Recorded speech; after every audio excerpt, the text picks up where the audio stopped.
Welcome to another episode of Marketing Learn Chain, learning through a chain of snippets. The topic for the day is factor analysis, a tool that discovers patterns in the relationships between existing variables, a tool that understands correlation and interdependence between variables. Factor analysis is one of the most powerful data reduction tools. In line with the style of this channel, let me start by offering you two contrasting stories. The first one is almost a century old, and the second is less than a decade old. As a statistical tool, factor analysis was developed by British psychologist Charles Spearman almost 100 years ago, so there is nothing new here. Spearman was interested in studying the correlation of human skills, and he observed that people who have got good voice pitch recognition skills intuitively have good color perception skills. Similarly, people who have a very high sense of direction were basically good in their mathematics. So, trying to correlate things which are not obviously related to each other was where Spearman started his innings, and even today, factor analysis starts with the correlation metrics.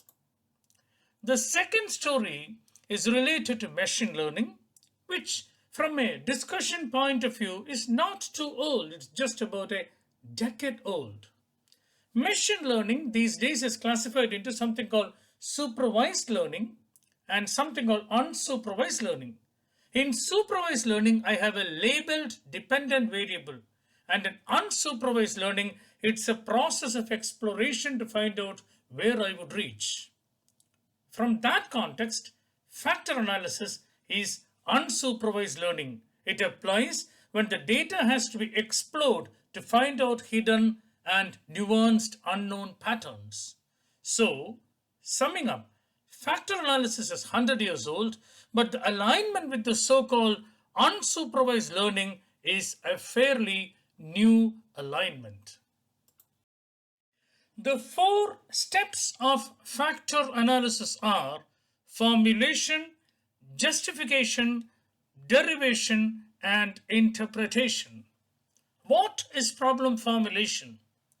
If I have a set of observed variables whose behavior can be explained by a much smaller set of derived variables, then the game called factor analysis is on. There are two types of factor analysis.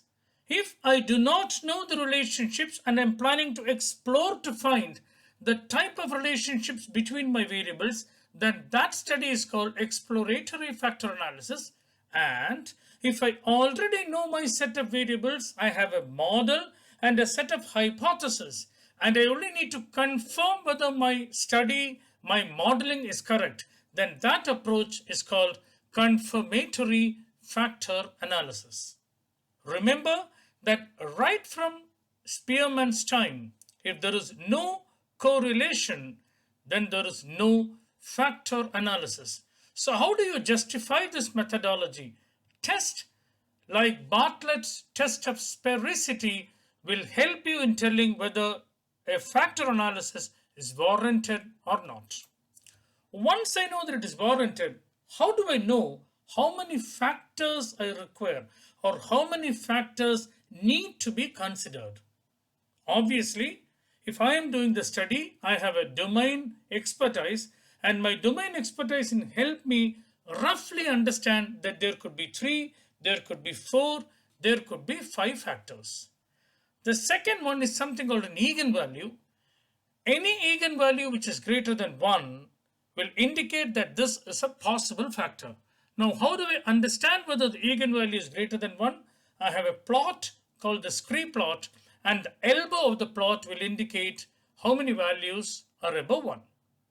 The fourth way to look at what could be the number of factors would be how much of the total variance of the problem in hand I need to understand, I need to be explained by the factors that I am deriving. That threshold expectation of explanation will be my fourth driver for looking at the number of factors. Now, how do I interpret the factors once they emerge? There is something called a factor loading which drives the connection, which drives the explanation between my factors and my variables.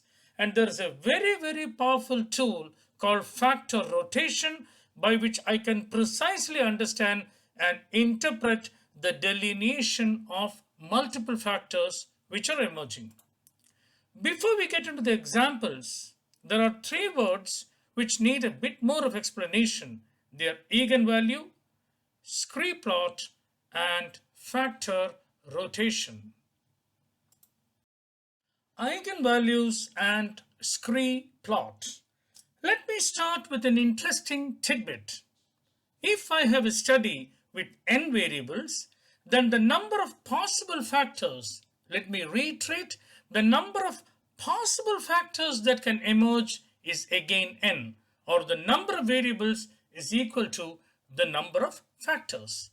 So, some of these factors would explain significantly more than what a given variable can explain.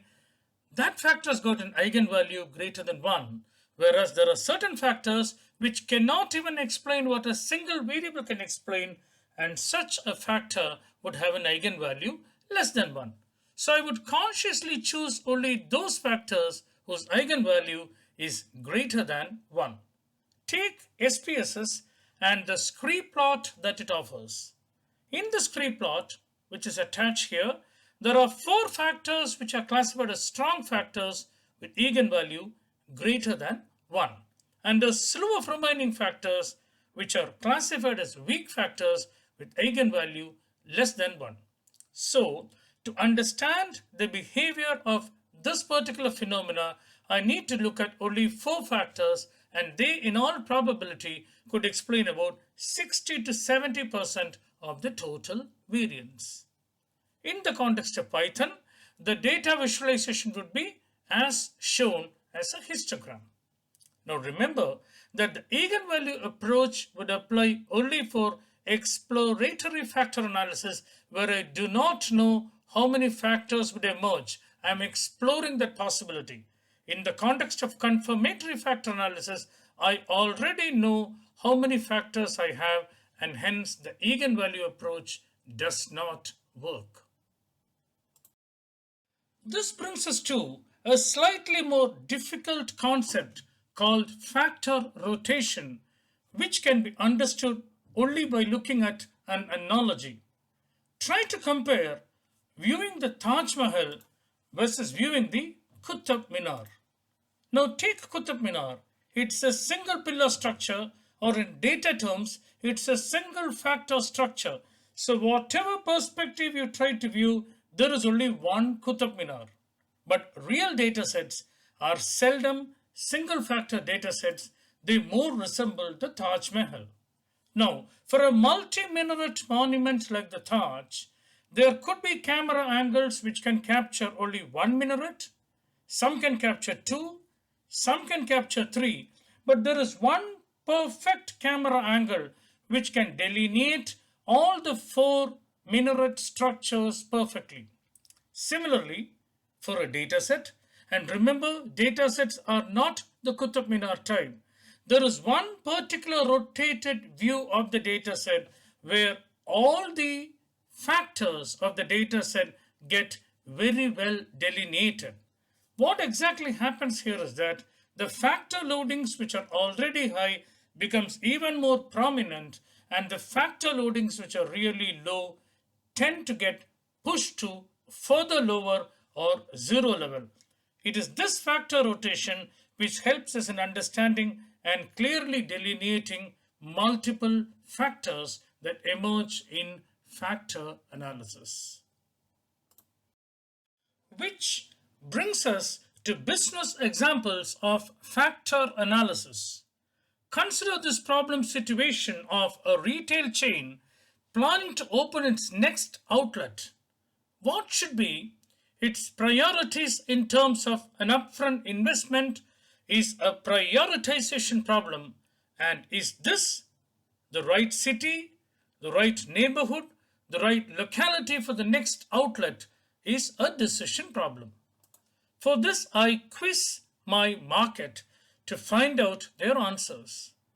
The questions here have been color coded only to enhance your understanding. In a real questionnaire, there would be no color coding.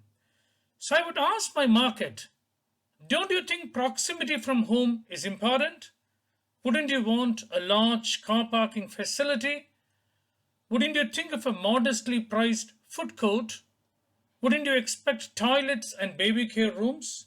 The market hears these four questions as one factor, convenience, which is more of a mid-end requirement. Why?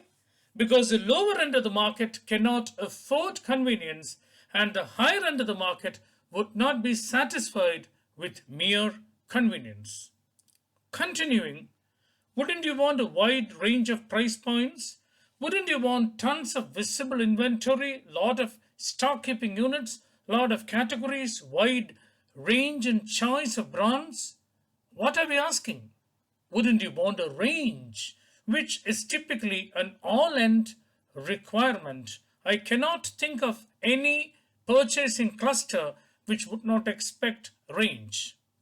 Continuing again, bundled offers, discounted sales, having products at the lowest price point, a very clear signaling of low price.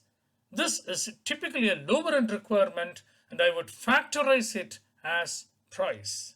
Finally, attractive sales staff, articulate sales staff, excellent landscaping, rich ambience, greeters in Disneyland dresses, all this add up to something called an experience shopping, which is typically a higher end requirement. Now, based on all the questions which I have asked the market, I suddenly zero in on four factors: convenience, range, price, and experience, and then take an informed call. I take an informed call on which of this matters to that particular city, that particular locality, and whether that requirement is in sync with my own business priorities. This is how I come on to my business decision. Before I move to my example 2, let me talk to you about the two hats which I wear. The one who is making this video is the marketing faculty EKI, but the admissions director EKI is one who practices the concept of factor analysis day in and day out. And that brings me to my example number 2, for which I was shooting in campus the whole of afternoon yesterday, Gandhi Jayanti Day. On Gandhi Jayanti Day, I landed once again in campus after a gap of close to 200 days thanks to COVID, to film and can those 9 photographs that will complete my example 2. And I was supported and helped by my friend Dr. Mutturaj through a 3-hour shoot yesterday. Now, coming back to factor analysis. These are the things that we talk to our potential student communities. We talk to them about great classrooms, which includes facility as well as faculty. We talk about rich libraries. We talk about exhaustive and extensive laboratory facilities, but that by itself is not enough. We continue talking about gyms, talking about punching bags where you really push yourself, talk about those billiards pools, table tennis courts, cricket pitch, and then the cafe coffee days, the amphitheaters, the grab and goes, the hostels, etc. So what we are actually telling here are listing out the attributes, which is the core data. What is the market here? The market converts these attributes into factors. They obviously understand that this is a great learning zone, which is the primary requirement of an education system. But all work and no play makes Jack a really dull boy. So they require the so-called workout zone where for the 1 year or 2 year that they spend in the school, they keep themselves warmed up and chiseled for the future. And once the workout is over, they'll require those chill out zones to get that complete feel of what is education all about. Now, what are F1, F2, and F3 is what the market hears. These are the factors and these are the inferences from the original data. And with that, we come to a conclusion on what is factor analysis. This video took a bit more time, a few more minutes than your conventional BCG SWOT analysis type video because factor analysis is obviously a bit more tougher, a bit more involved, and a bit more deeper. Hope you like this new snippet on marketing Learn Chain. The next one is just around the corner. But till then, like, comment, and subscribe to your favorite channel. Thank you, ladies and gentlemen.